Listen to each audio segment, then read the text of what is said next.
Welcome back to another Quick Clips.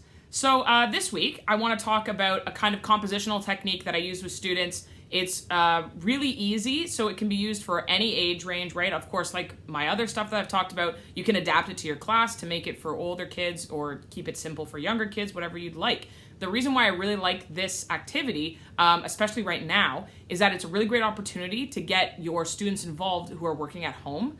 And if you have a little bit of tech skills, it's very easy to put this kind of song together and create like a virtual band kind of idea. It's not that hard at all. So this is what I call the pyramid song or pyramid structure. And the reason why I call it that is because if you outline a pyramid, right, like that, then, and we use it as like a timeline for music, but where we hit the spots on the pyramid is where people enter and exit the song. So we always start with like a long drone-like sound, something that's very repetitive, that happens throughout the entire piece. It starts with just that and it ends with just that.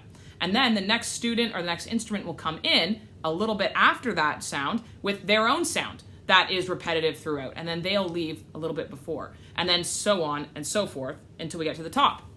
So the way that I like to do it for my students so that the thing that they're doing, it's fair, I guess, because if you're the last one to enter the song, you're also the first one to leave the song, right? So I try to give them something that's maybe a bit more intricate or something that's a bit more, it's more of a solo almost. They can improvise if they want, whatever you feel is appropriate.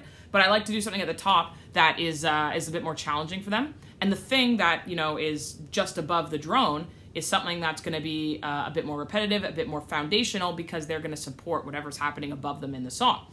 But the reason why I like doing this, especially with them working at home, is it's a really easy way for them to get introduced to playing to a metronome, to recording themselves at home, but also for playing something that is repetitive, playing, like getting really comfortable with a rhythm. So if you're in class, maybe you're working on a concept or some sort of theory, you can incorporate that theory into the thing, right? Also, you can write the thing for them, or you can get them to write it for themselves, right? But it has this really cool effect of, this sound A enters, sound B enters, sound C enters, sound D enters, sound D leaves, sound C leaves, sound B leaves, and then it's just A at the end, and then A stops. So it's just a fun kind of cool sound, because when you get to that kind of climax of the pyramid, you've got this all these things that are complementing each other, working together, and sometimes it's a train wreck and sometimes it's awesome. That's just the nature of it. But yeah, it's a lot of fun, and like I said, super easy. Works on some cool things. It might be a fun, just like over the weekend project for kids to do at home. So or in class, right? And you can perform it together in class with things around the classroom, whatever you can get your hands on, right? You don't need to make too much noise. It doesn't need to be a trumpet. It can be a desk, right? Just tap it on a desk. It can be pencils on a water bottle. It can be anything. So there you go. There's a pyramid song, or a pyramid composition technique. So I will see you next week with another quick clip. Hang in there, everybody. Bye.